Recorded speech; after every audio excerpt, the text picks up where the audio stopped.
Friends, welcome to Shweta Battani vlogs. ఈరోజు lunch and టిఫిన్కి నేను ఏం చేశాను మీతో షేర్ చేస్తాను. ఫస్ట్ 2 ఎగ్స్ని ఈ విధంగా ప్యాన్ మీద బ్రేక్ చేసుకొని కొద్దిగా క్యాప్సికము, సాల్టు, చిల్లీ ఫ్లెక్స్, వరగిని వేసుకొని ఈ విధంగా ఆమ్లెట్ చేసుకోవాలి. దాని మీద చీజ్ వేసుకొని ఫోల్డ్ చేసుకొని నేను బ్రెడ్ ఆమ్లెట్ చేస్తున్నాను. ఈ విధంగా పక్కన పెట్టుకోవాలి.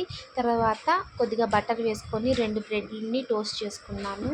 ఈ విధంగా ఇది కూడా పక్కన ఇది బ్రేక్ఫాస్ట్కి. తర్వాత లంచ్కి కొద్దిగా జింజరు, గార్లిక్ చిన్నగా కట్ చేసుకొని ఫ్రై చేసుకోవాలి. ఆయిల్ వేసుకొని నేను కొంచెం గీ వేసుకున్న, దాంట్లోకి పన్నీరు, క్యాప్సికము, తర్వాత బేబీ కార్న్ వేసుకొని ఫ్రై చేసుకోవాలి. కొద్దిగా సాల్ట్ వేసుకున్నాను. ఈ విధంగా బాయిల్ చేసుకున్న రైస్ వేసుకొని దాంట్లోకి chilli sauce, soya sauce, green chilli sauce వేసుకొని ఈ విధంగా హై ఫ్లేమ్లో ఒకసారి టోస్ట్ చేసుకొని కొద్దిగా గరం మసాలా చల్లుకొని కొత్తిమీర చల్లుకొని ఆఫ్ చేసుకుంటే సరిపోతుంది.